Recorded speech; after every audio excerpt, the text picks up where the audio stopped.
The bounty is blood. Welcome to I Hope You Suffer. Pretty weak, Ron Hall. Yeah, I mean Pretty weak. he saved all the good shit for the karate scenes. Who gives a fuck about Yeah, tagline? he was too focused on his skills and maneuvers You walk by a movie theater, and zooms. you see that poster, you don't even see any of the words. You just like, I gotta go see that fucking movie and run into the theater.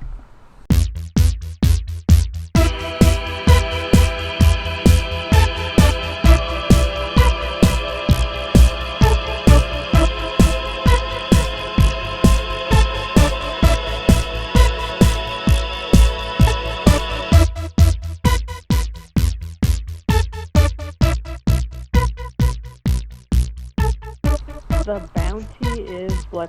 I have to say, I did not know who Ron Hall was. Neither did I. Well, so I didn't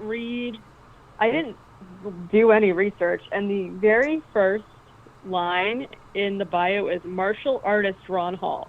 I had no idea that he was a martial artist. Like, he's not a martial artist in the movie, right? He's an LAPD cop.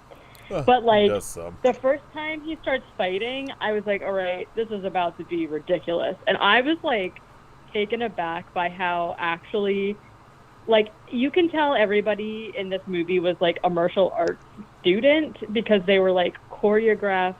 They were, like, doing martial arts. And I was like, what? I was, like, literally not expecting that at all. He's in a movie called Kung Fu Brother that I am about to watch. The poster art is incredible. He was in Bloodsport 2. Hell yeah, he was. Ron Hall ain't fucking And around. Orgasmo. I know, I saw it. Who could forget? That's the one thing about Letterboxd that I wish they would get better at, is like, there's so many things that I look at and I'm like, oh, this person's done like no movies, but then I go to look at IMDb later and I'm like, holy fuck, this person's got like 110 credits.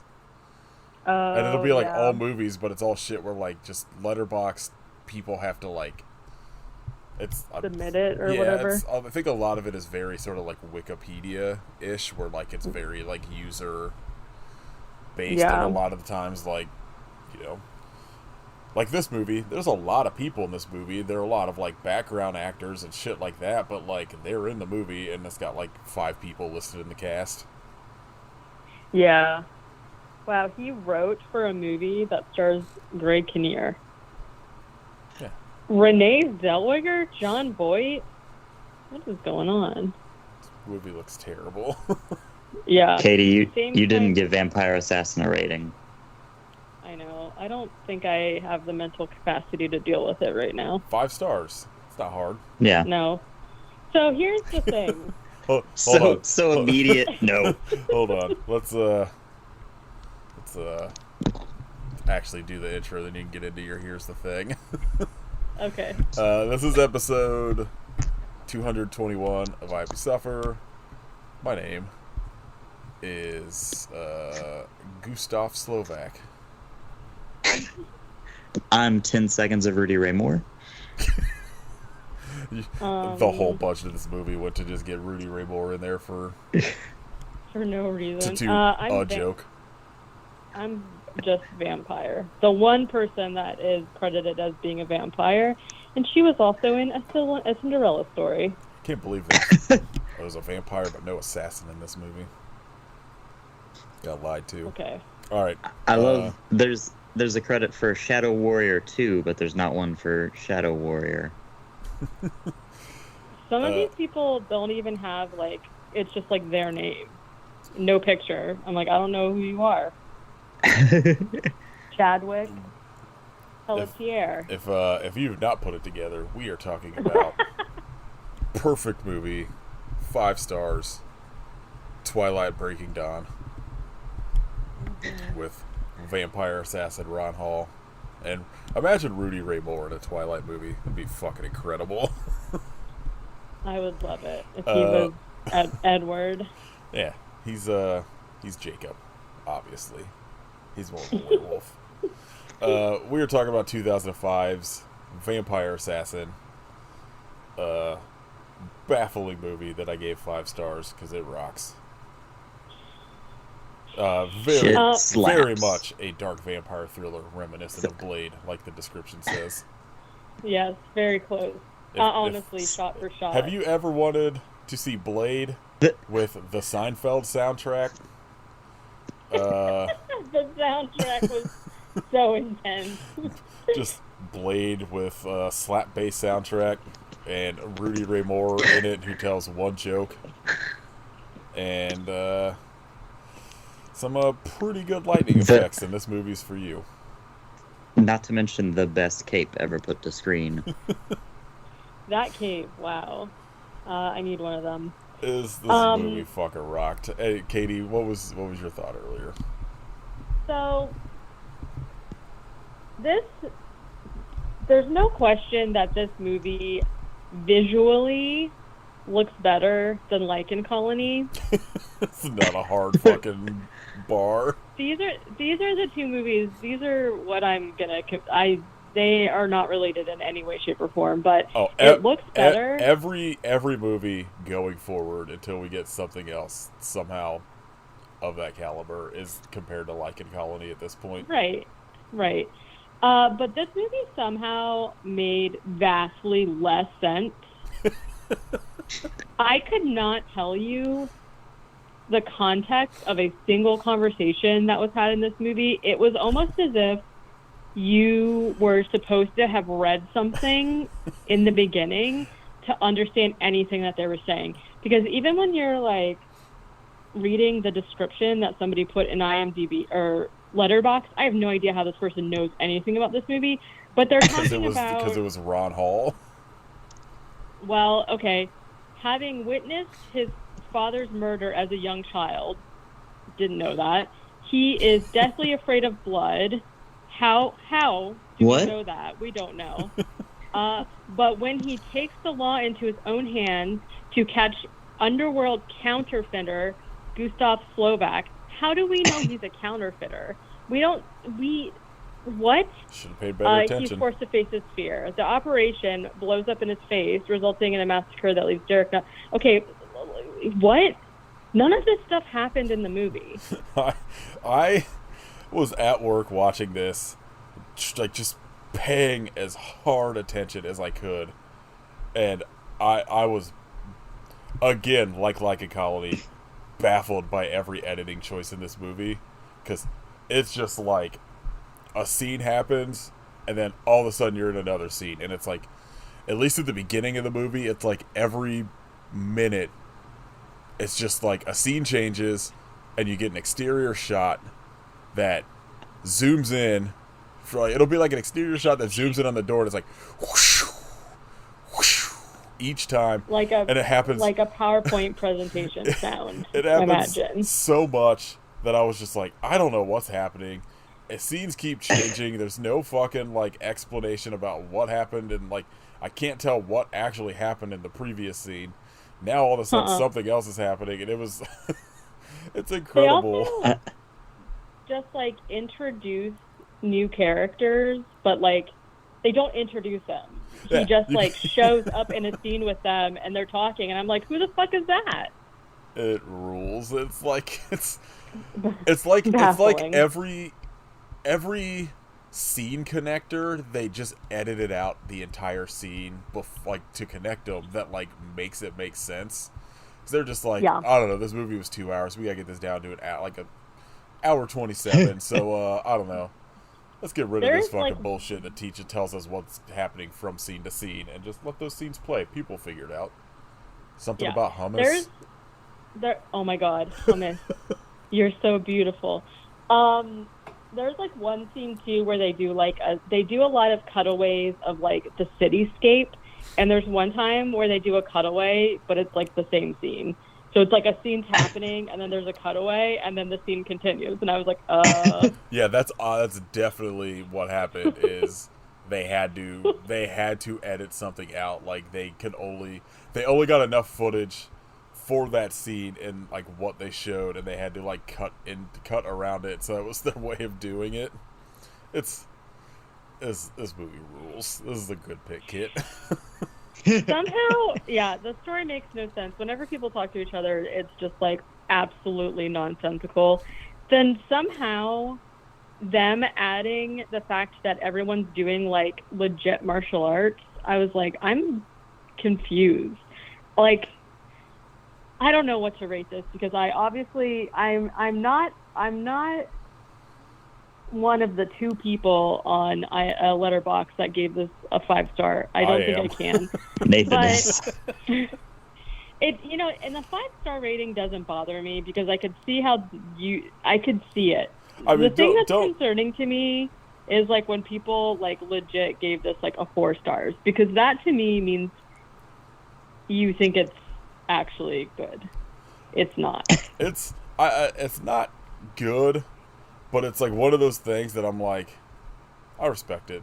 This rocks. It's baffling and dumb and very strange, but I had a hell of a lot of fun watching it. And like the whole like last half hour is an extended awful martial arts fight. Yeah, it's which so boring. Rules.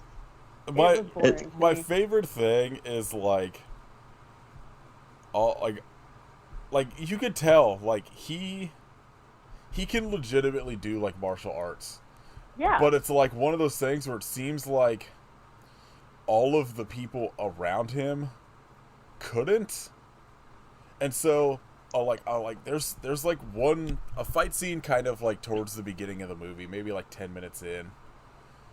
And like it essentially looks like that video of Steven Seagal doing like a weird martial arts display, but all he's doing is just lazily like flipping people as they run at him.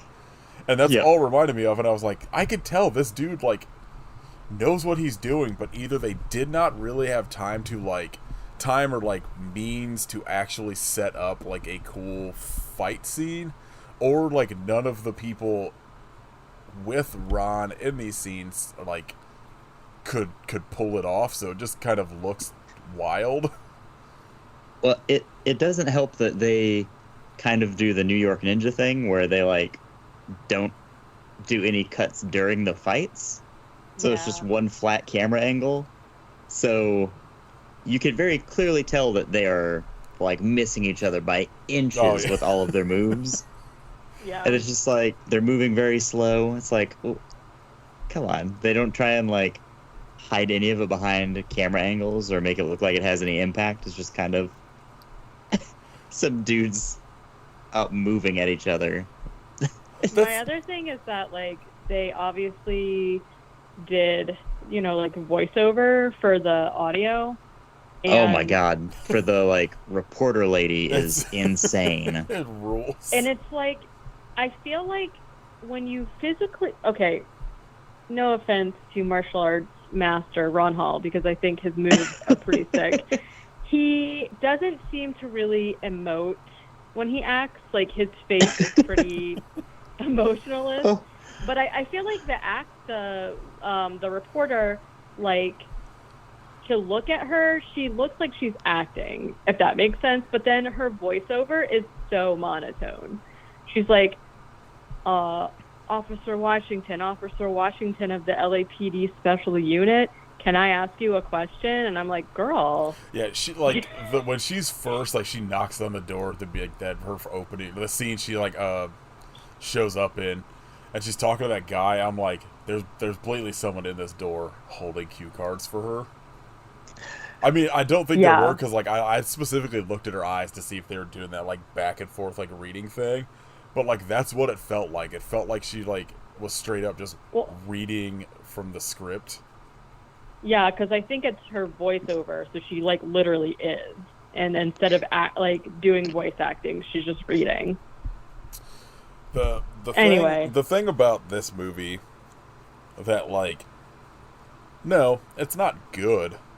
But like, I appreciate this kind of movie and somebody making this kind of movie way more than I do like any of the fucking Asylum ones, or any of that shit that's just like cash grabs. Yeah, like this, you could tell like as much as it like it doesn't make sense and it's goofy and like whatever, like this seemed like something that's like he wanted to make this movie, so he made it. Like, he made it happen. And like, I appreciate that like way more than fucking anything Asylum's doing with their garbage movies that we keep watching. Or like the Polonia, like Mark Polonia is like the same thing, where like I like, part of me, I'm like, I appreciate the hustle, but like, you're also have made 80 fucking movies at this point, and none of them ever show any sort of like growth or like anything. It's just, you come up with a stupid idea that suckers me in, and it's just garbage. And then like, this kind of rocks. Like, it's unfortunate. Like I get, there's like a good movie in here, but it just, I don't know, like I'm not convinced of no, that. like I think like the idea works. It's just Blade. I was gonna say, there is a good movie in there, and it's called Blade. You just need Del Toro to show up.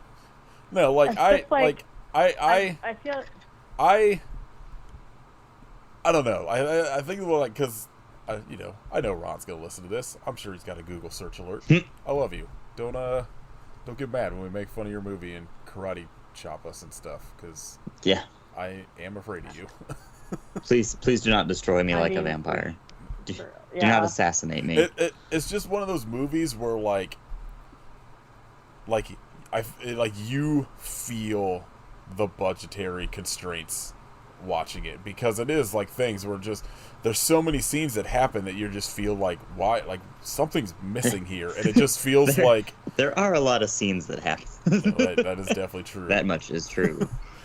But it's like we said with like the editing choices, with like the one scene where just like edits, like cuts to an exterior view for like no reason in the middle of the scene, and like, to me, I saw that and I was like, all right, this feels like some shit where like they didn't have time to get any sort of like coverage for shit to like cut to. They just shoot, like, set the camera up and shoot the scene and move along. And like, like, I think, I don't know what the budget of this was, but just like, it just seems like one of those movies that with like a little bit more money, like, just even to pay for like coverage shots to like edit it better, it could have been like a solid, 3-star, like, just whatever movie that you would see on like Tubi, as opposed to what I assume like a Colony Kit saw this on Red Letter Media and was like, we're doing this. I don't think any amount of money would improve this. What if it but had... also, I really enjoy how stupid it is. Just the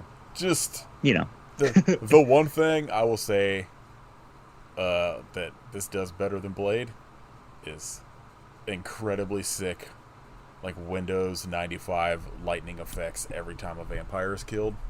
What? Yeah, well, where did that come from? I was so confused the first time he stakes the vampire in the heart and you see all the lightning. It's like, did he shoot lightning out of his heart? Yeah, and then it happens 30 more times. Just like, sure, why not? They've got lightning vampires. That's normal. It rules. Very chill. I would hate to fight a lightning vampire. Every time. Can you imagine? Like every time we do a movie like this now, like this and Like a Colony especially, like Kevin Smith bought and is like in the process of turning, like, I don't know, whatever, reopening like his childhood movie theater here, and I'm like, I gotta figure out if I can do movie screenings, because I just want to do Like a Colony and fucking Vampire Assassin movie screenings now. That's all I want. I just want like a small indie theater, so I can show the dumbest shit in the world. I just, like, is that so wrong? Especially like a Colony, it, like, that movie deserves the same reputation as like The Room and Troll 2. And I want us to be the ones to make that happen. We're gonna get our own movie theater, and it's gonna be the only movie that ever plays. Like Anopolis. Only midnight screenings every night. The only screening of the day for Like a Colony. That's the only time it makes sense for Like a Colony. Yeah. You need on a full moon. I think the issue... One screening a month. Well, that'll support us. You just make the tickets $50. It'll be fine. I think the issue for me goes back to, again, it's one thing if you're just gonna like sit and watch this movie and then just be like, wow, these are some choices. I think it affects me because I have to like pause it to like take notes and shit. And so for me, this one just was like not goofy enough to be funny. And then there's like 30 minutes of just straight up like martial arts scenes that I felt were just kind of boring. Needed more. So like every single scene should have started and ended with Ron Hall doing sick martial arts into frame and then back out of frame. Like, he should not ever be in a scene where he's not doing martial arts. Just at the police station, supposed to be handcuffed, just doing martial arts. That's what I wanted. He kind of was. So, I don't know. But also, he gets the shit kicked out of him a lot for, like, a martial arts master. Yeah, and you know what my favorite part of this storyline is that we don't get, like, a training montage by any means. He's just like, hey, and he, like, talks to Master Ko or whoever, and then in the next scene, they're just like, you're ready now. And I was like, huh? I'm telling you. I'm assuming it got cut, but, like, what? The entire budget of this movie went to the 20 seconds of Rudy Ray Moore showing up to tell one joke, and then getting Mel Novak and Gerald Okamura into this movie, and I think that's where all of the budget went. Also, strong choice getting Okamura in here, who was also in Blade. Yeah. I feel like he's been typecast. Yeah, Blade, Mortal Kombat, Blade movies, Samurai Cop, Yeah. Samurai Cop 2. Yeah, I don't know. So we'll just see. Holy shit! We'll just see what happens. Have either of you seen Little Bigfoot? Yes. No. I am sending you the poster art to this movie. It is horrifying. But yeah, I was looking at Okamura's fucking filmography, and this popped up, and this is maybe the scariest thing I've ever seen. I've definitely seen this. I went through like a weird phase when I was younger where, and I like cryptids, of course. Bigfoot is not one of my favorites, but I did go through a phase when I was younger where I really liked Bigfoot, and I've definitely seen this. We are watching. They also covered this on Red Letter Media, and it looked fucking insane. I forgot that's what it was called. We're gonna have to do There's a month. Like we'll do January again next year when we did MVP 2. We'll just do horrifying kids movies or whatever. We'll do Little Bigfoot. Mac and Me. Maccabee's too obvious. It's got to be something of this fucking caliber. I just want to do the Conan clip. We just do the clip over and over for the whole show. Can we get I'll tell you Paul what. Rudd on here? I'll start reaching out to Paul Rudd. If we can get Paul Rudd, we'll do it. All right. I think he'll come. He seems like a good guy. So Just far. anytime we try and say anything, he pulls the lever. Exactly. He's like, that's a great question. I guess my answer would have to be... My favorite thing about that entire bit is he managed to also do it when he was on Conan's podcast. On the podcast? That was amazing. Because he was, like, genuinely taken aback. Yeah, he was like, I didn't think you could do that. It was fucking incredible. All right. Yeah, this movie rocks. Featured Mel Novak from Ebola Rex. Mel Novak has got crushing it. Quite the filmography.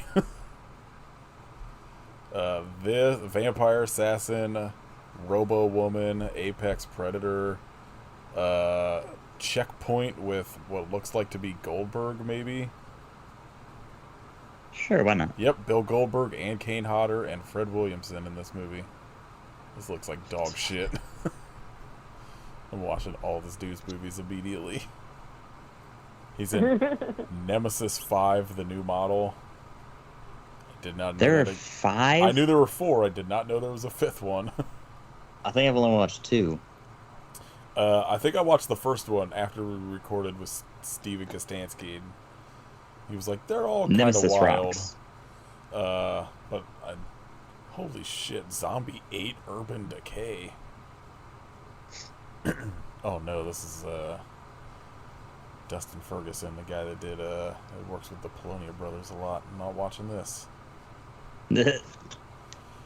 Oh yeah, I was gonna say he's in he's done a bunch of movies that we've covered, but it ended up being a bunch of Amityville movies Katie and I talked about. He sucks. No thank you. But he also did Horn Dog's Beach Party, so Why not? all right, let's get into Vampire Assassin. Okay, well, we'll see. Let's just Like, talk about Phantasm. Blade instead. so I don't think people would like my opinions on Blade either, to be honest with you. If you say a bad thing about Blade 2, you're on the podcast. Blade 2 rocks.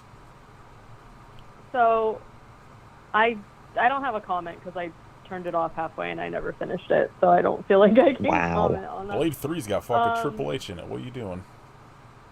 I don't know Triple H. Rude. Hunter Hearst Helmsley? Yeah. The Game? What are you doing? Well, now that... The Cerebral Assassin? Obviously, yeah. That's the one I know him as. You didn't say that. Yeah. So this movie starts with a voiceover. I assume it's Ron Hall's. I have no idea. Yeah. Strong way to start every movie. So what a strong start, letting you know right out of the gate, hey, our main actor can't actually fucking act. Yeah. Essentially I'm a subtitles person. I have to have subtitles on. Not for this one. I just have to. So I turned subtitles on. This is we rented this on Prime. Oh, and just when you get done with that thought, I gotta tell you about how fucking horrible it was to try to rent this. Okay, and I turned on the subtitles, and in the beginning, they were like normal bad subtitles, where like the subtitles would come up either early or late, or just like two different sentences would be ran together, which is like totally fine. Whatever. But then towards the end, they just kept getting more and more wrong to the point where they weren't even actually sentences. It was like one of them, I don't even remember. I like snapped a bunch of them to Nathan. I of course didn't save any of them, but one of them was when Slovak is like talking to Derek, and the subtitle said, oh, he was talking about how once when he was like, I once knew this beautiful woman and I killed her, but the subtitle said like, Hummus, you are beautiful, and killed her, and I was like, Hummus? Oh, Very is close. that like a nickname, or that? And it just went downhill from there to the point where they weren't even like actual like comprehensible sentences, and I was like, yeah, that's how I feel right now. My like mind is going off the rails with these subtitles. My Prime account is shut down because, like, I had it where it was like, my ex-wife and mine was like connected, and like, I was trying to get like merge my account and Caitlin's, but when you jump out of Prime, you have to wait a year before they'll let you like attach Prime with like another account. Like I can't be added or like add someone to mine for a year. And my regular account I just don't have Prime. Like I'll use like Caitlin's Prime on like the TV or whatever. And so I had to watch this at work. So I couldn't use the Prime app. I had to go on the browser, rent it, and then reopen the Prime Video app to watch it on there.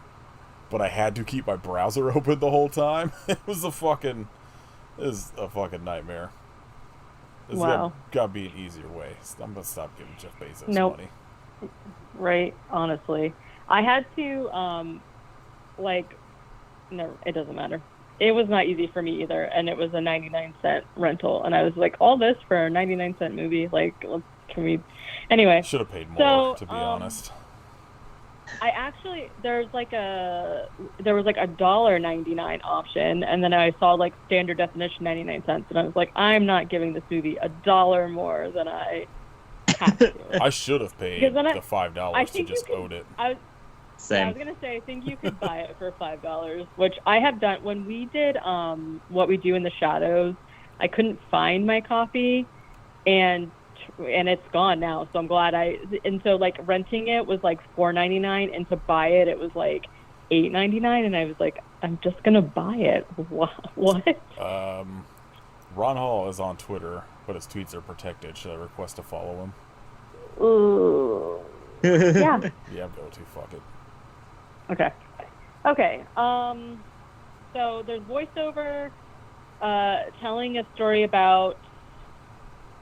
I don't feel like this is very straightforward, but I'm going to tell you what I took away from it. Slovak used to be a vampire hunter, and he was a vampire hunter that gained power just because he loved to kill.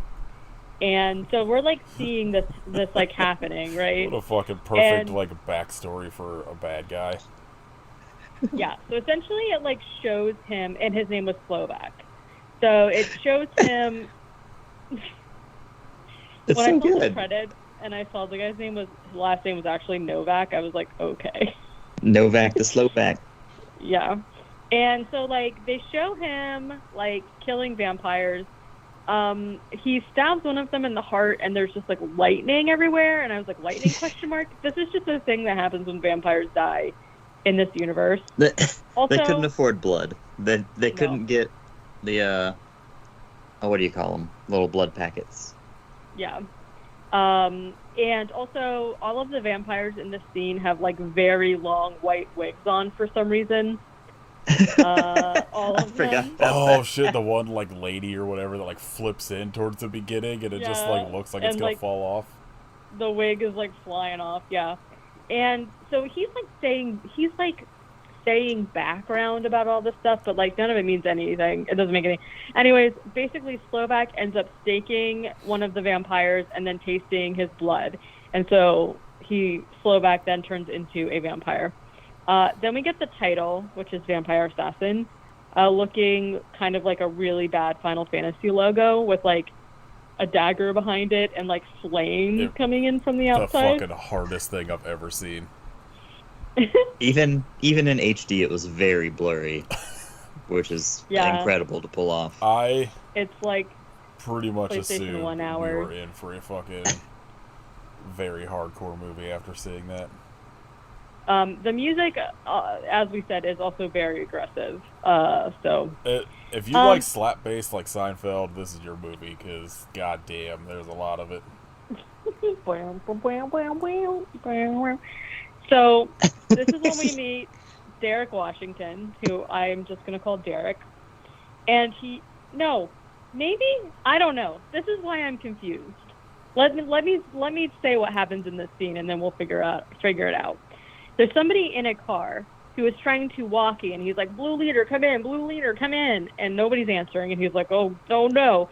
So he goes inside the house, and there on a table is what I assume is a blood fountain. You know, like a chocolate or cheese fountain, but there's blood, and it's just like on a pedestal in the middle of the room.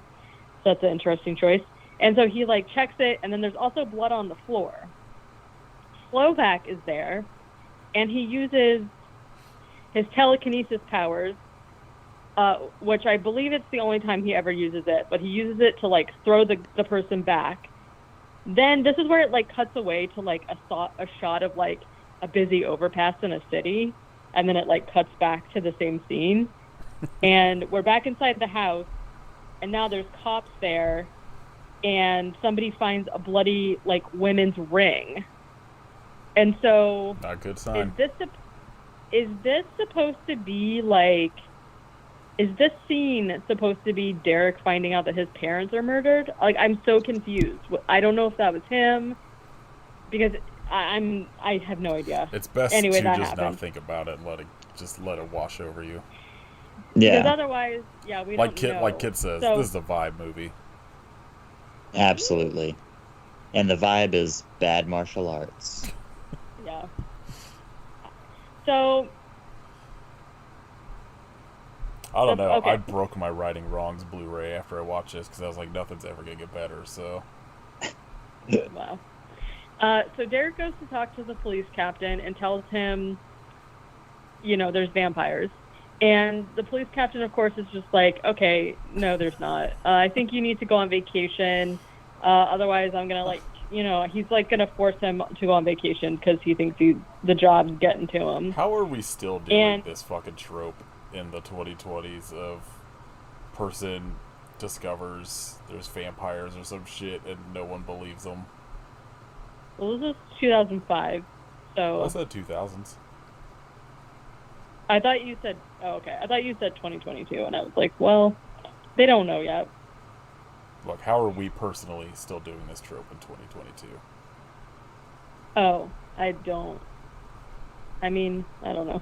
I sent you the script for for once, my Blade ripoff, and I got it in there. I just want to go to my boss and be like, there are vampires here, and then my boss is like, I know. Don't worry, it's fine. There's vampires We'll here. figure I it gotta out. go home. Yeah, I want to go to my boss and tell him there are vampires and have him say, the job's getting to you. Go home. We'll pay you. Right. So... You're like, I saw you buy that Turbulence 3 DVD. Just go home. You got better things to do. You need help. You buy these things and you just collect them. He hands over his badge and is like, here you go, fine. But I'm going to do whatever it takes. Like, essentially, he's going to try to expose Slovak while he is not actually an on-duty cop, which is illegal. So now we meet Samantha Morris, reporter, and she goes up to a house to ask a guy about how isn't it interesting? She wants to talk to him because old news reports show that vampire activity was at his house. And the guy won't talk to her. What a fucking, what a plot point. Yeah, and I kind of actually don't even understand, why she's... I don't either. I don't understand anything that has to do with any of the beginning of this movie. It's like they just throw shit out there as backstory, but is that none of it really makes sense. You're just it's just shit just happens and you're just like, oh, okay. No, literally, they cut out everything in this movie that gives you context for anything that's happening. Is the guy that she goes to the house to talk to the guy that is a martial artist later with Master Ko? Is that the same guy? I think so, but I don't remember. Okay. I'm going to say that would make sense to me because otherwise... So anyways, he doesn't want to talk to her. Derek goes to Rudy Ray Moore. I have no idea what their conversation was about. It was about joke about somebody... God, I can't remember his fucking joke now. It was something about breaking... It was his only one, and you forgot it.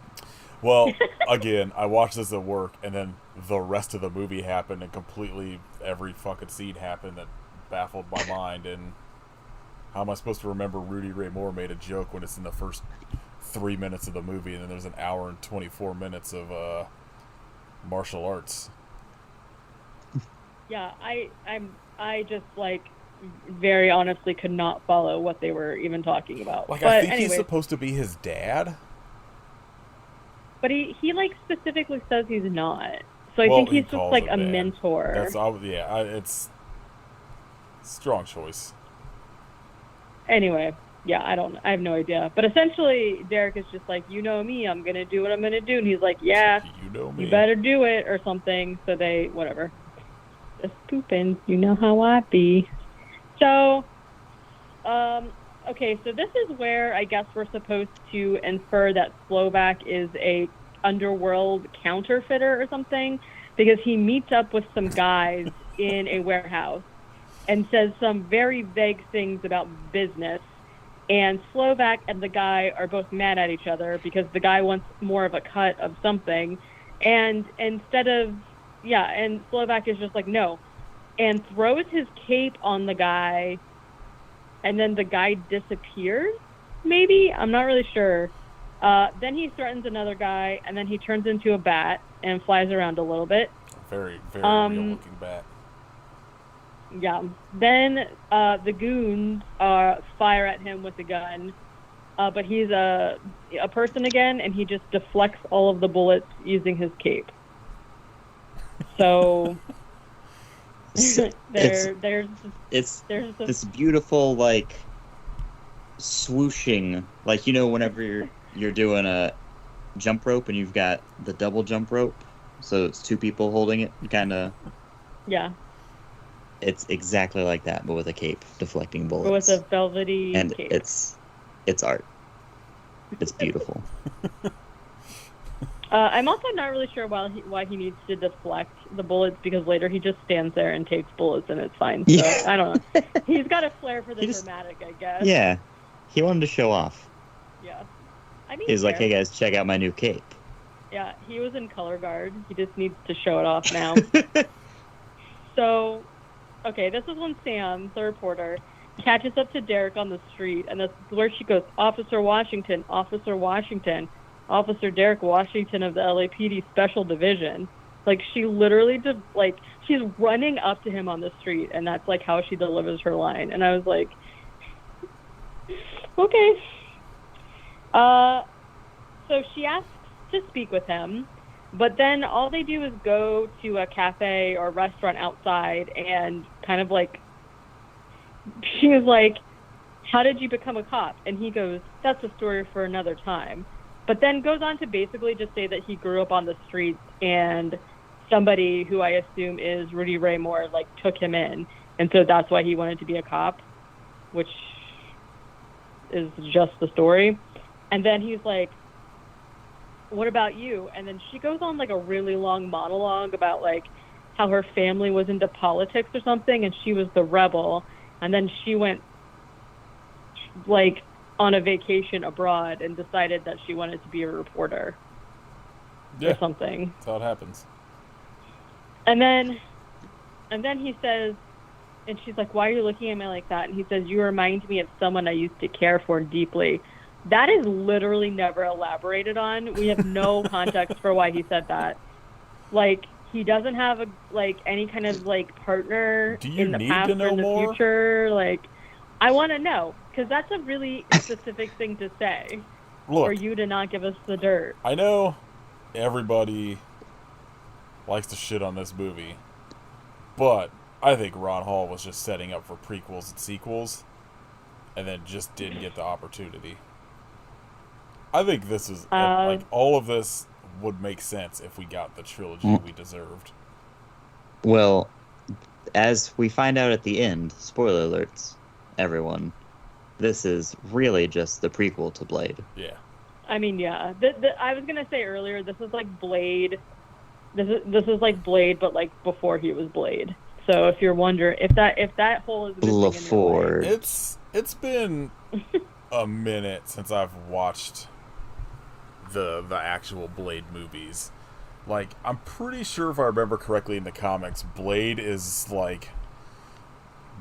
only half vampire because his mom is turned while she's pregnant or some shit. In the movies, isn't the same thing? Giving birth. Yeah. She was giving birth to him and died giving birth. So I guess we just flat out ignored all of that in this movie. They're just like, nah, he's just a fucking vampire now. Yeah, I don't know. Half vampire. Don't forget his speech at the end. Yeah. I don't understand how that works. I'm very confused by the vampire logic of this movie. Well, he can only be half vampire because the other half is assassin. Yeah, the other half is martial arts. That's right.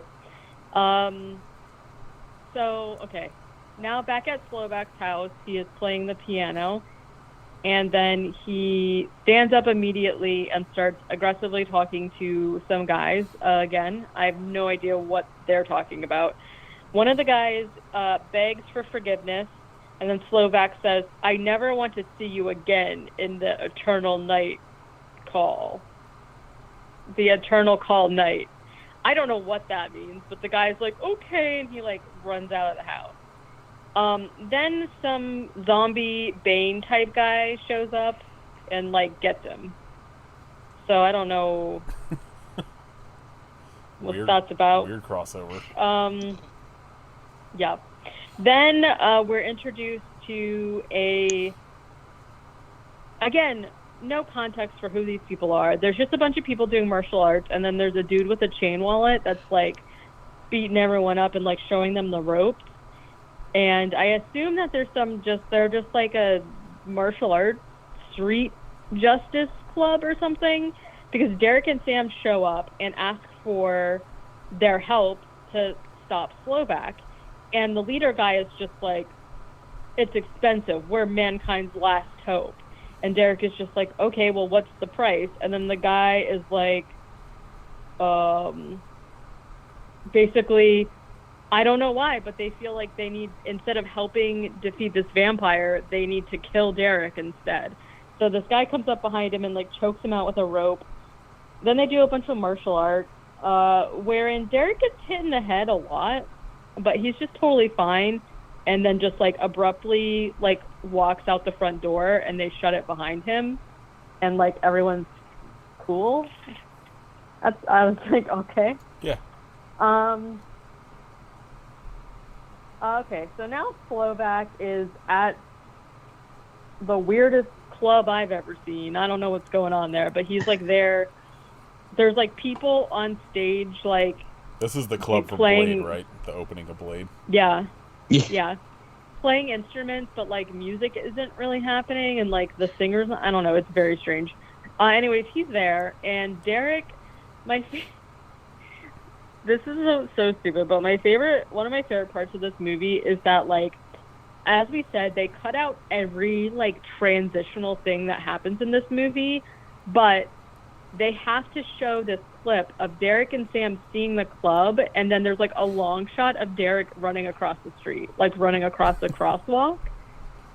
And, like, but there's, like, no context for, like, how they know he's there or why they went. Like, there's just nothing. And I was like, okay. Context is the worst aspect of movies, so I appreciate get rid of it. I mean, they listened, for sure. So Derek comes into the club, and vampires immediately start fighting him and capture him. Slovak is like, how dare you insult me in my house? And I was like, I thought they were at a club, but whatever. Then he reaches forward to like slap Derek in the face, but he does this motion as if he's like grabbing Derek's hair and slapping him across the face. But Derek is bald, so there is no hair to grab. But he still does it, which I found very funny. I wonder if they're like, we're gonna like CG hair later. Just, it's fine. So then it cuts to actually being at Slovak's house, where he is eating a hand that is on a plate. Yeah, that's what vampires do. Yeah, for sure.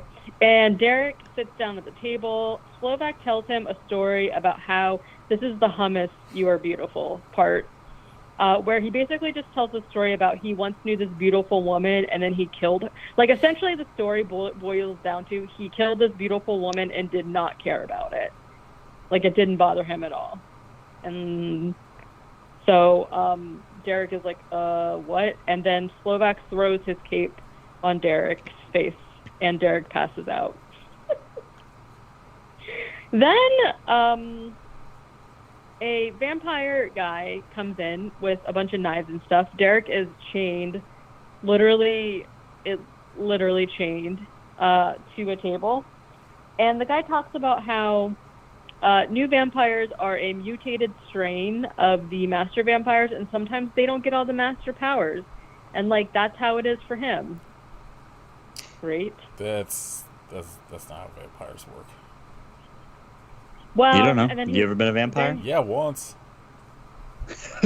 Then It was then terrible. what do you see? And he's like, I see bad dentistry. And then he's like, yeah. And then he tells that story. So I guess like he What a was sick inferring that he doesn't have fangs. Maybe I'm not really sure.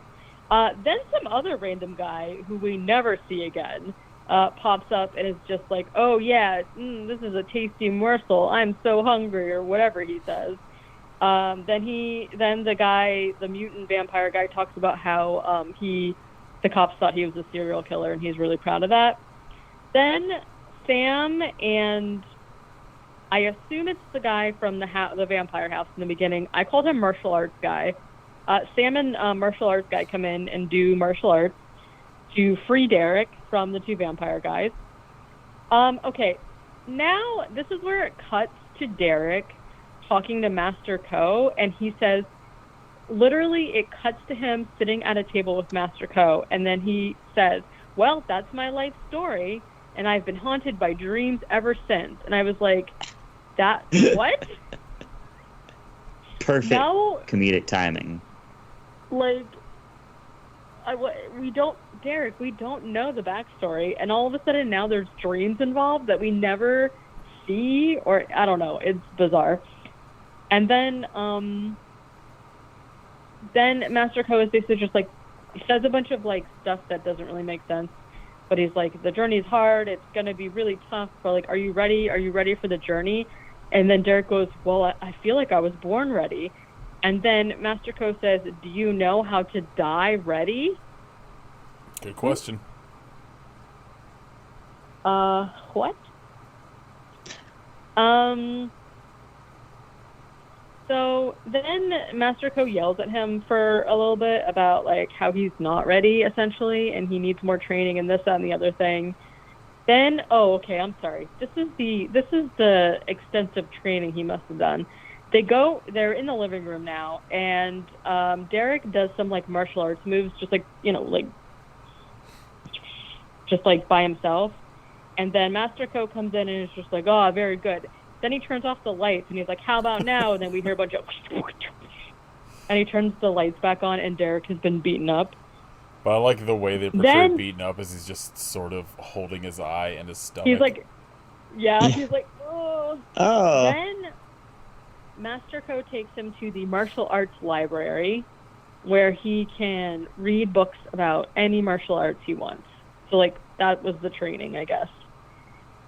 At night, Slovak and his crew slow-mo walk for a while, and the screen does like walk sometimes. Yeah, they're just like walking slowly, and there's like weird glitchy stuff and like people's faces showing up or whatever. Then all of a sudden there's a girl yelling, help me, help me, and Derek goes down to her, and she's like, please help, I'm scared. And he's like, okay, and he like hugs her, but then it turns out that she's a vampire, and so he stakes her, and there's electricity and stuff, and he's just like, what has happened? And martial arts guy comes down and is just like, okay, good job, clean it up and come upstairs. And I was like, did you just like have a vampire in your basement for him to kill, or like what's the situation there? I don't know. Do you not have vampires in your basement? I don't have a basement. I live in Florida.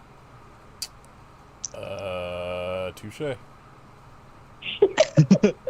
We're scared. It's okay. You can stash them all in Elon Musk's underground tunnel. Okay. Yeah, the one he wants to build in Florida. Yeah. Seems like and then everything can idea. collapse on them. Right. Yeah. Go ahead. Putting a tunnel in a bunch of sediment. I think it's a great like idea. loose Go sediment. For it. Yeah. It'll be fine. Yeah. It's all wet all the time. Not a problem. Swampy constantly. Perfect conditions. So Derek then goes downstairs and says to Master Ko, like, okay, I'm going out. Who knows? Maybe I'll come back. And I was like, where's he going? Like, what's happening here? And then he just shows up at Slovak's house and breaks in. And I was like, oh, seems a little anticlimactic for, like, him being like, my training's done. I'm going to go fight the vampire. So he breaks into his house. Slovak shows up behind him. Again, they have a conversation with each other that makes no sense. Slovak turns into a bat and is flapping around the room. We don't actually see a bat at this point. We just, like, hear a bat. And Derek is just, like, I don't know, using his senses, I guess, to, like, sense where he is. And he, like, punches the air. And then, like, Slovak happens to be there. And he's like, oh. Derek. Really unfortunate for Slovak. Yeah. Derek kills some vampire ladies that literally just, like, walk up to him and then he stabs them. So. And then Slovak is like, you're not ready. You need to stay alive a little longer. And then Slovak chokes him out and he passes out.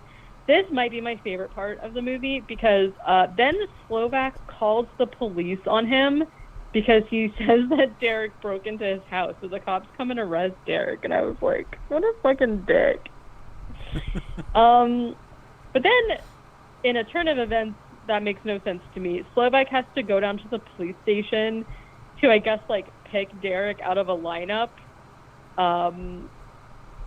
And Derek, basically, they, like, show the lineup, and it's just, like, not even a full lineup. They just, like, put him in a line of people and then take him out immediately while Slovak is talking to the police captain. This is where he meets... I just love that the lineup is, like, 3 dudes that are all wildly different looking. Yeah, and I think that Derek is also... He's, like, the only black man in the lineup, too. I was like, great. So the only important part about this whole thing, essentially, is that Derek meets an inmate, or, like, another guy who's been arrested, and I just called him inmate because I don't think we know his name, and they become, like, friends for some reason. And so Derek, like, gets pulled out of the lineup and has to go, like, talk to Slovak or whatever, and he's, like, freaking out because he's like, he's a vampire. Slovak's just like, I'm just a businessman. I don't know what you're talking about. And so then the police chief is just like, okay, take him away, like, lock him up. You need to apologize. And he goes, here's my oh yeah. Wait, I forgot. First of all, he's like, he's a vampire, and he's like, no, he's not. And then Derek is like, yeah, he is. Watch this. Derek starts chanting, and there's, like, a glass of water on the table that just starts, like, shaking, and everyone's just like, okay. Anyway, yeah, so take him away. You have to apologize. And he goes, here's my apology. And he kicks the water over. And I guess what happened is that he, like, prayed on the water and made it holy water, so it, like, splashes over in Slovak's lap. And he starts, like, smoking and stuff and like, screaming. And he, like, turns into visibly a vampire. And the police captain is like, what in the hell? Well, you should have listened to him, honestly. Yeah, it looks like he's got fangs now, and basically, like, for the next 10 minutes, the situation is that all of the police officers are trying to shoot Slovak, and he's just, like, standing there. Sometimes he's pushing his cape, sometimes he's just standing there, right? Then 2 other vampires just randomly appear, and they're just, like, fighting or whatever. Derek and the inmate guy, like, escape the room. Everyone else is killed. And they all immediately, like, all the other cops are killed. And they immediately come back as, like, vampire zombie situations.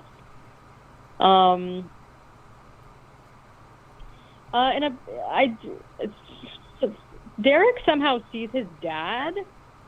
And he's like, Dad? And then the dad's like, Derek. But he's, like, all in shadow.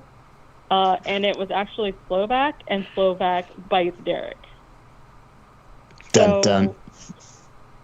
This is when the inmate guy, like, picks Derek up to carry him to freedom, and he's just kind of, like, pushing the vampire zombies, like, out of the way, like, with one hand, because he's, like, carrying Derek. There's one vampire that he actually, like, fights and kills. So somehow this inmate knows where the martial arts house is because he takes him there. And Samantha is like, oh, I'm so worried. And the inmate is like consoling her. He's like hugging her and like patting her head. And I was like, do you know these people? No. I do not believe I do. Yeah, I was a little confused by the situation. But basically, he's like passed out, right? He's just like laying there or whatever. And basically the martial arts guy is just like, well, I don't know, he should have woken up by now. Let's kill him. And then like they wait like 2 seconds to decide that it's time to kill him. And he goes to like stab him, but Derek like wakes up and stops the knife or whatever it is. So he, I don't know, he like wakes up.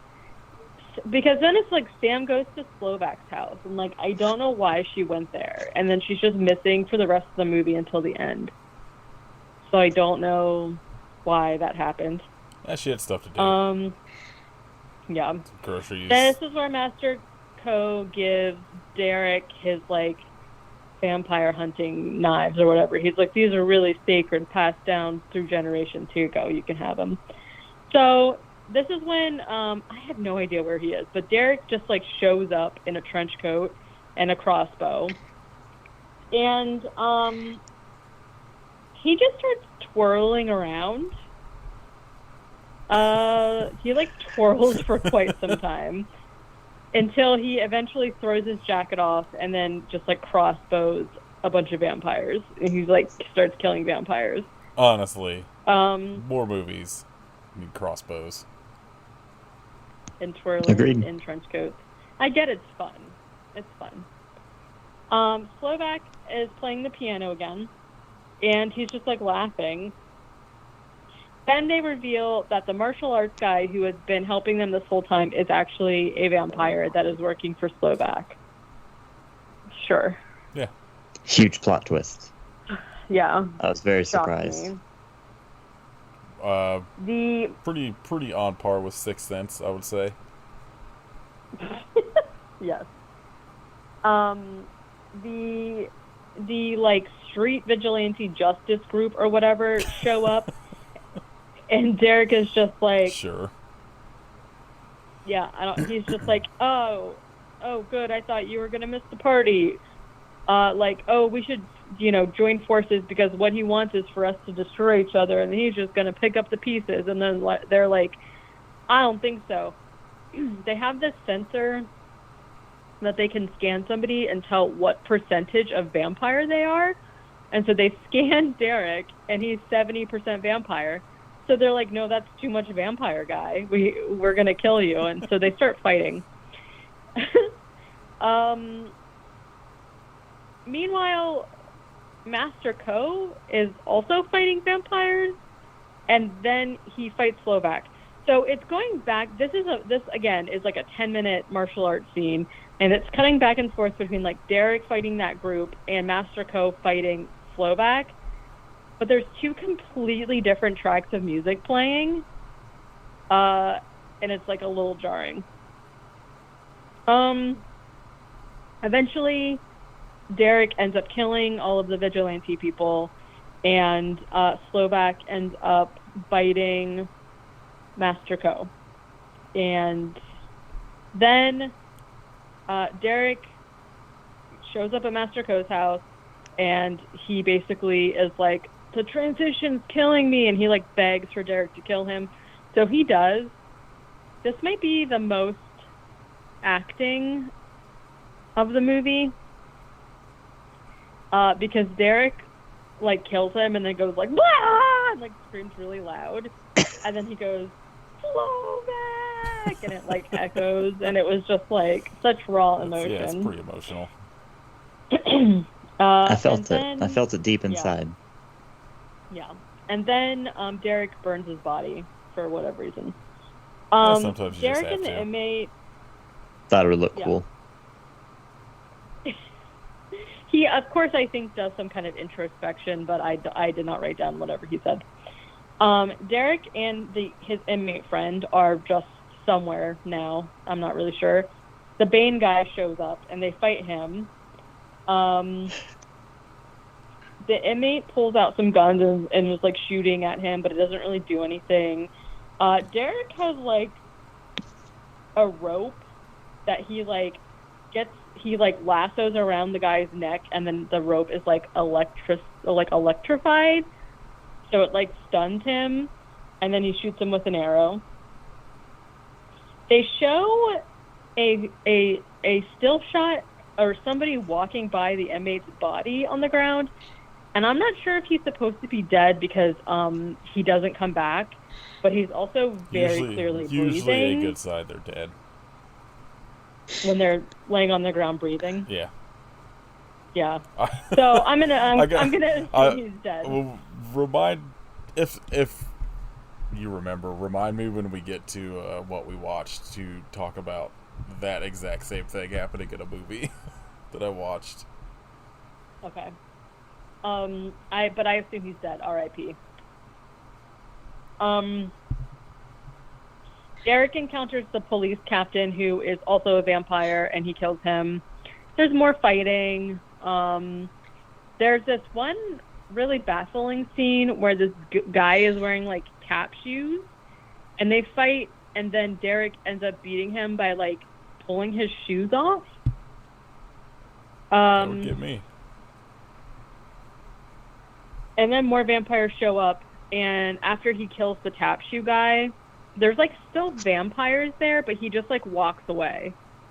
They like literally show him like turning around and walking away, and I was like, what? All right, he's done. Too many. There's also like a sniper guy who is in the warehouse, and I think he's killing vampires too, so I'm not really sure like what's going on with him. Slovak shows up. Derek shoots at him with the crossbow, but Slovak just catches it midair. He's also got Sam as hostage, and they talk about playing chess. Derek is like, "This is about you and me. Let her go." And then Slovak goes, "As you wish," and then he just lets Sam go. I was like, "Wow, who knew that would work? It normally doesn't." I mean, that's why you always gotta try. So this. That's true. Yeah. So they talk about playing chess. They say a bunch of cryptic stuff to each other. Then this actually, I know I said this, but this might be my favorite part of the movie, because Slovak reveals that he's the one that actually taught Master Ko all of his martial arts, and Derek literally says, "Oh no." I like the idea that like at the beginning of this episode you're like, I didn't really like this, and then you've had like 5 different scenes you're like, actually this was my favorite scene. I can have a favorite scene of something that You might as well go ahead and give it 5 stars on Letterboxd. Wow. We gotta get that rating up. It does not deserve a 1.7.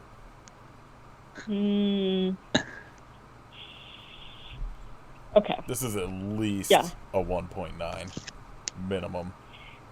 I think the issue for me is that it's fun to talk about it, but in the moment when I was watching it, I was like, this is so This is the greatest boring. thing I've ever seen.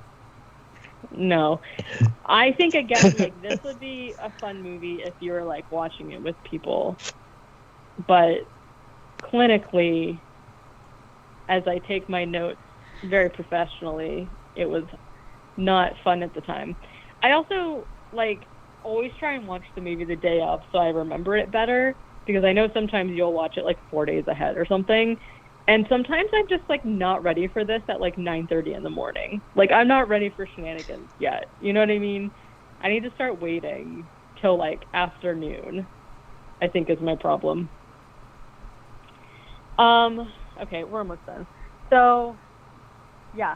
So, and again, don't know why this is relevant, because I'm also confused because Master Ko wasn't a vampire and Slovak has been a vampire this whole time.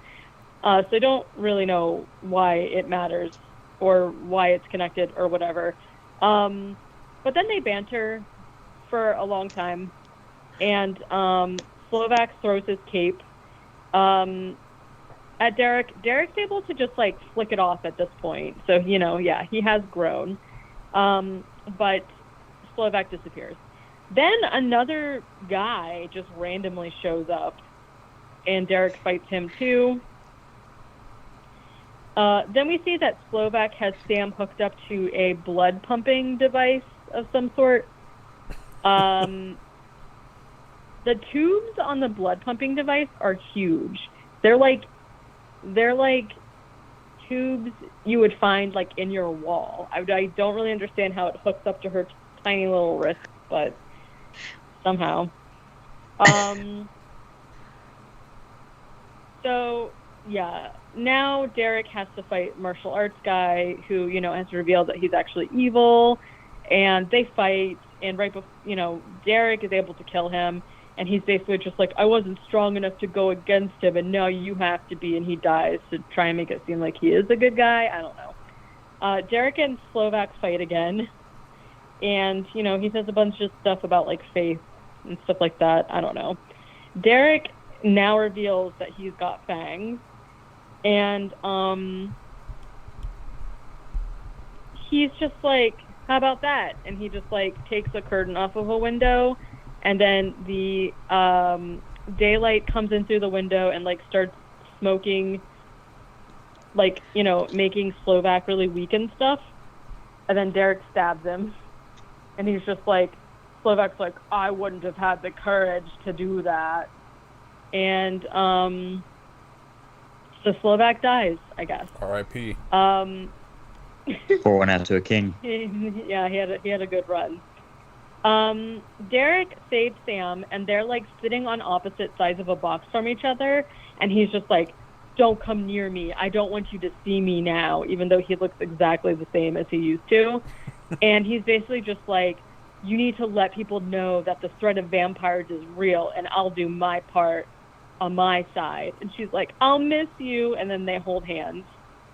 Then there's just like an outro where he's just like talking about how now he finally knows all of the answers that he's been wondering his whole life. To which I said, what? What are the answers? I don't even know what the questions were. I'm so confused about the situation here. And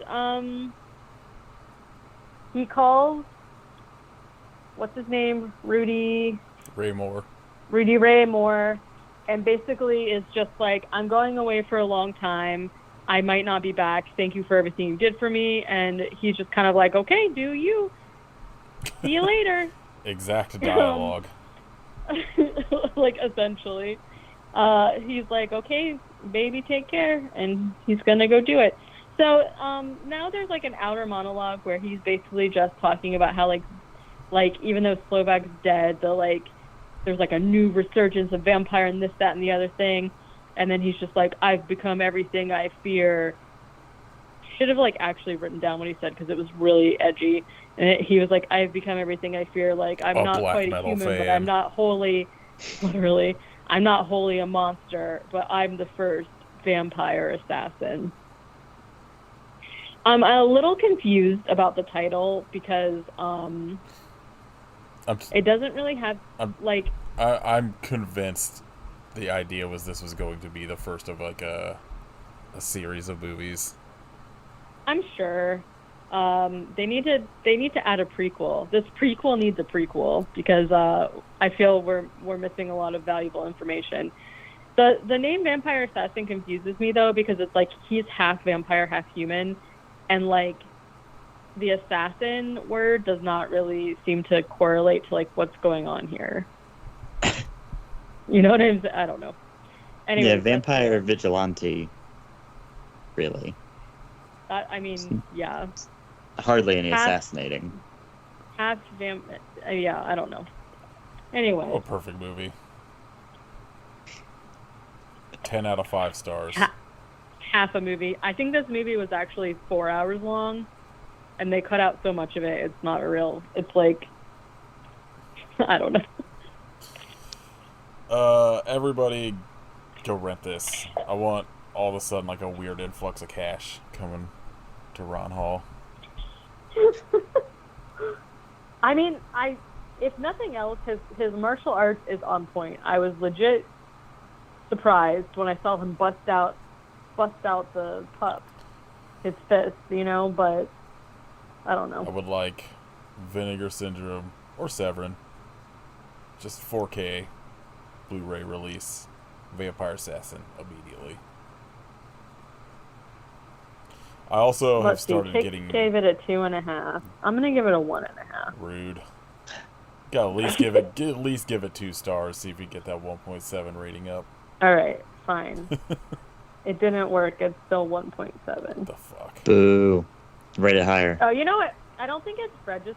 Oh wait, never mind. 79 people gave it half a star. Yeah, those people. I don't think it's as bad as half a star, but 79 cowards. I've fell down like a rabbit hole of just Z-grade vampire movies, and there's a lot. There's also another movie called The Vampire Assassin that looks pretty fucking terrible. That might be my next pick. oh Vampire Assassin. Suddenly Vampire Month. This movie has got. Oh, it's only 19 minutes. Never mind. Unacceptable. Oh, she must kill her own kind just to survive. It's Wow, that looks like pretty great. That's what you were gonna it's say. got somehow a longer cast listing than this movie did. Oh yeah, she probably kills a lot of people.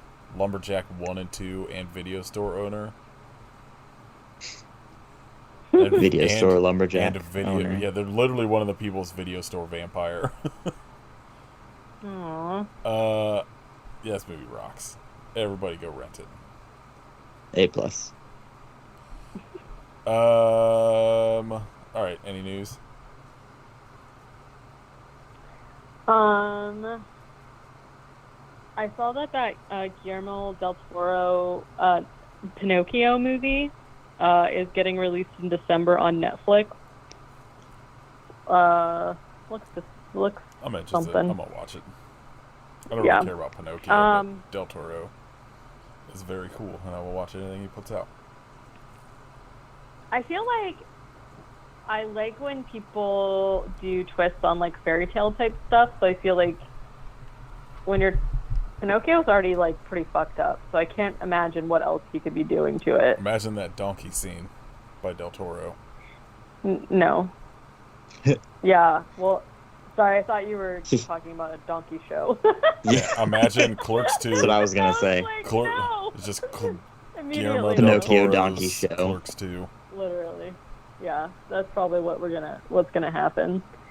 And then I saw that the director of Nightmare Before Christmas and Coraline is doing another stop motion movie called Wendell and Wild about 2 brothers who are demons, and they are being voiced by Key and Peele. There's a bunch of other people in the movie. Angela Bassett's in it, and that's all that comes to mind.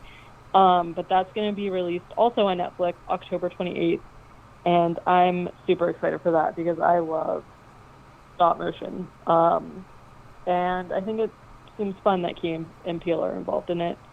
That's pretty much it. A lot of the news right now is just like, I don't know, stupid.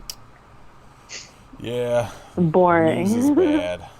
No more news. Yeah. News is over. All right. Kit, what'd you watch this week besides Mastodon? Did I watch anything? I watched what is the name of it? Twisted Pair by Neil Breen. So Insanely perfect film. So it's weird. Oh my god. Have you seen anything for it? Not that. I've seen one Neil Breen movie, but I can't remember which one it was, and it's fucking weird.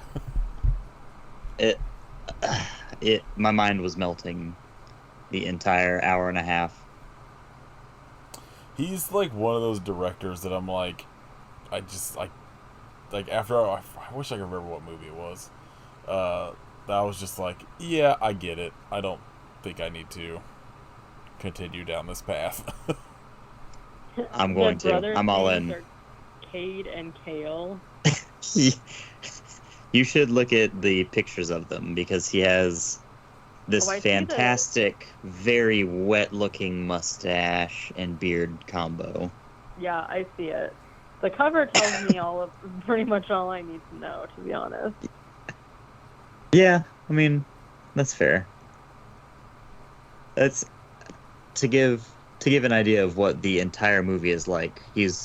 They film everything at this college campus and pretend it's like 10 different buildings, even though it's the exact same one area of the building. And he's walking by at night because they film everything there at night because they're like not supposed to be there, I would assume. And Right.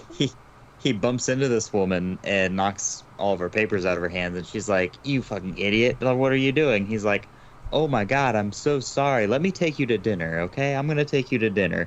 Meet me back here at 8, please.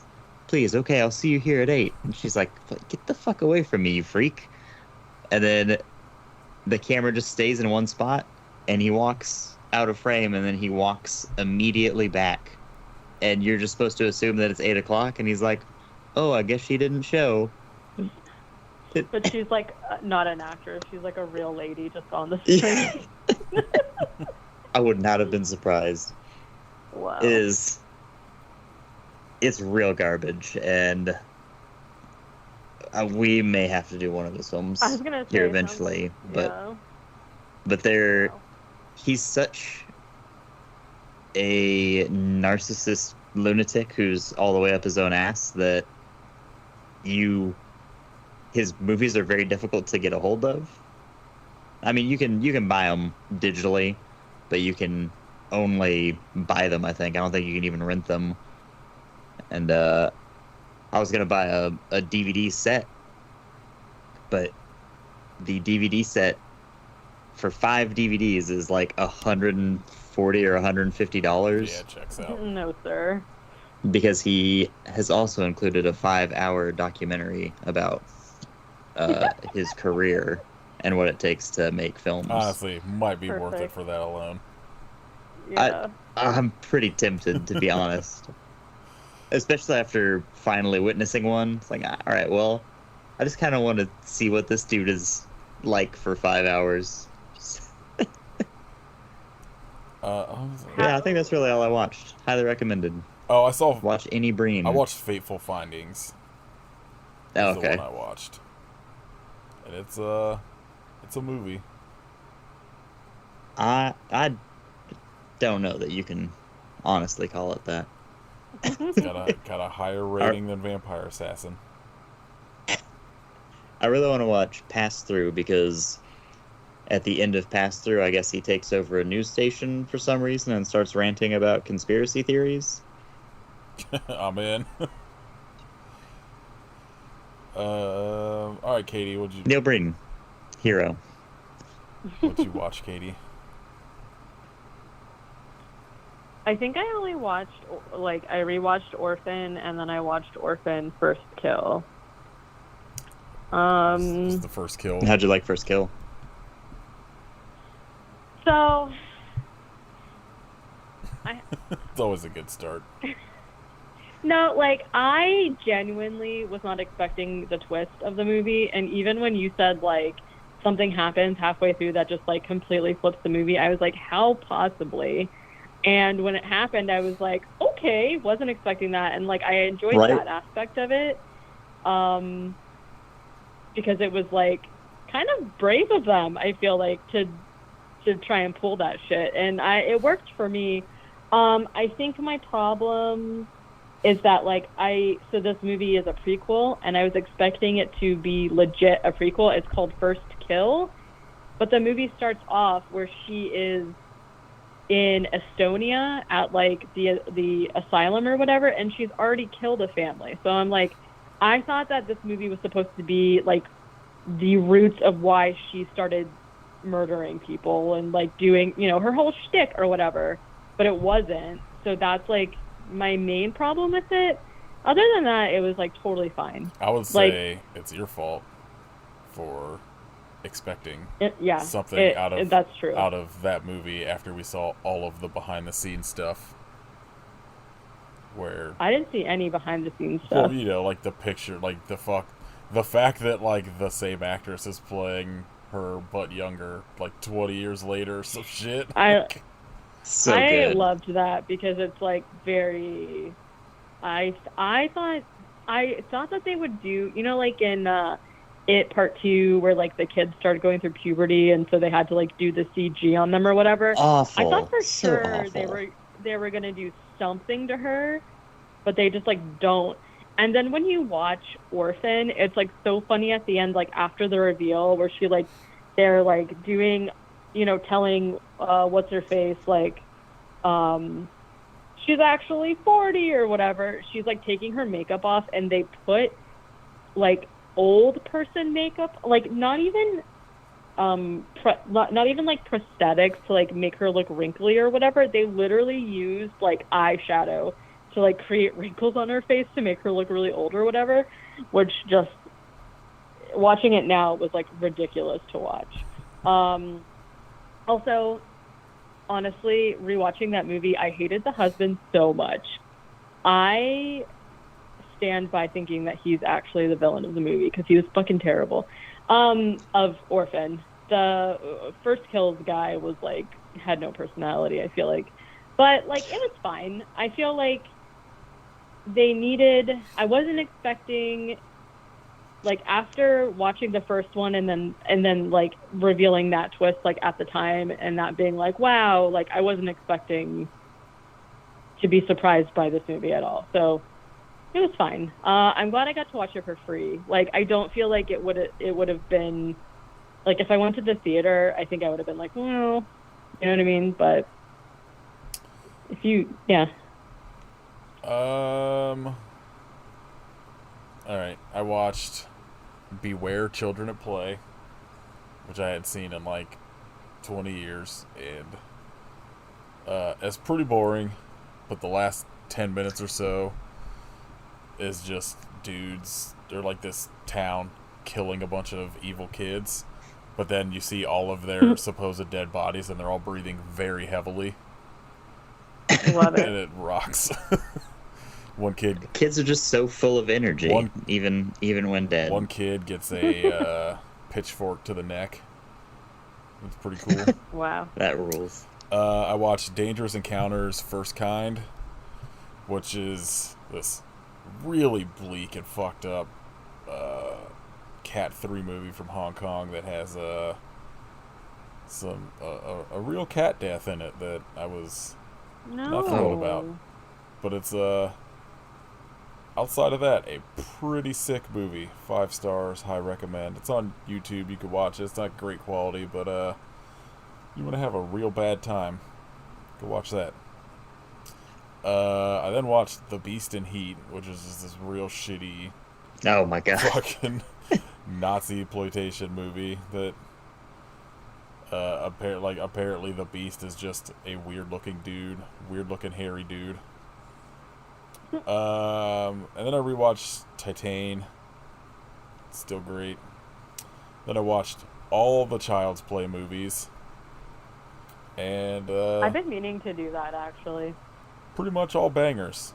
I'd say they're all good, except the remake didn't really hold up for me on this time. I remembered liking it a lot more the first time I watched it. I saw your like review or whatever, and so I'm like, I don't know. I've been meaning to like rewatch all of the original, and I'm like, maybe I'll just skip rewatching the first or the new one and like remember it It's fondly. fine. It does like some like I like the cast. I don't know. It just Yeah. kind of felt unnecessary. I mean, yeah. And then for some reason I decided to watch all of the Halloween movies, and Jesus Christ, what a fucking I will not be doing bad that. franchise. How has this franchise got like 100 movies? It's terrible. When Rob Zombie's Halloween 2 is somehow a fucking standout, you're not doing good things. Halloween Resurrection, just abysmal. I can't believe that movie exists. It's fucking bad. It's so bad. I remember specifically That one being cross-promoted on WWF SmackDown on a Friday night with Buster Rhymes. That Amazing. makes sense. Like, honestly, obviously the original, perfect. Season of the Witch, pretty good. Everything else, I don't know if I ever feel the need to watch again. Maybe Curse of Michael Myers, because Paul Rudd.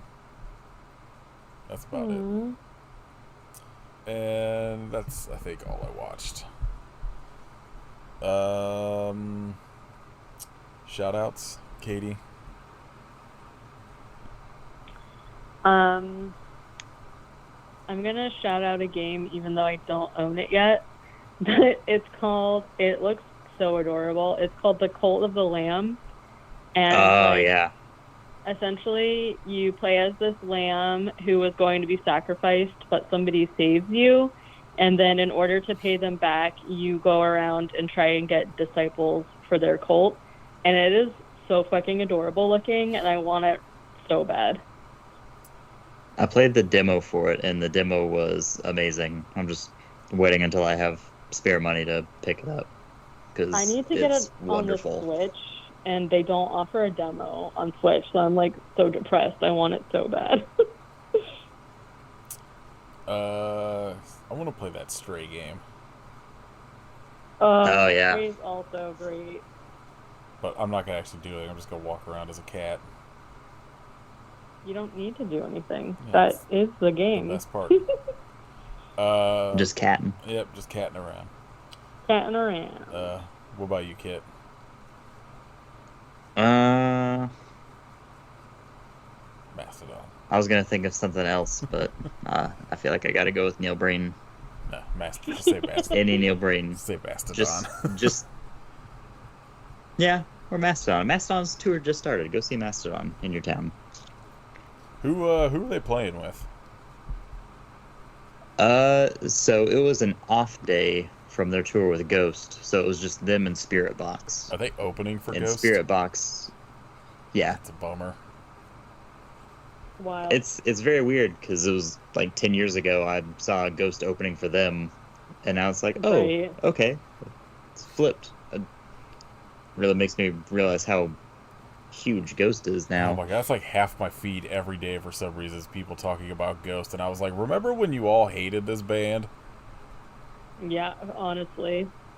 Like, I feel largely indifferent about Ghost. Like, I like their music, but I don't listen to it often. But it's not same. anything to get worked up about in any kind of way. People are You know? fucking No. obsessed with them. Like, there's people I follow where, like, that's the only band I've ever seen them talk about, and I'm like, Jesus Christ, like, there's other bands out there.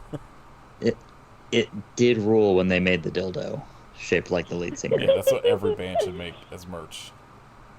Yes, absolutely. Every band should have a Danzig dildo. dildo. Ew. So it's just The Danzig dough. it's just short and stocky. Ew, that's fine. That's quite alright. Yeah, I don't have any feelings towards Ghost at all, except I did see them, and like live, it was super fun because it's like way theatrical.